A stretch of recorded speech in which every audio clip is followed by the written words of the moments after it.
సంగారెడ్డి జిల్లా సదాశివపేట పట్టణంలో అయ్యప్ప మహా పడిపూజ కార్యక్రమం ఘనంగా నిర్వహించారు. పట్టణానికి చెందిన తోట ప్రమోద్ మాధవి కుమారుడు వీరభద్రస్వామి ఆధ్వర్యంలో ఈ భక్తి కార్యక్రమం జరిగింది. అయ్యప్ప స్వామి నామస్మరణతో శాస్త్రోక్త పూజలతో కార్యక్రమం ఆధ్యాత్మిక వాతావరణంలో కొనసాగింది.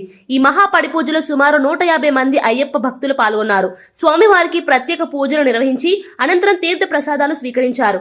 అయ్యప్ప మాలధారులు శబరిమల స్వామి శరణు ఘోషతో భక్తి శ్రద్ధలను చాటారు.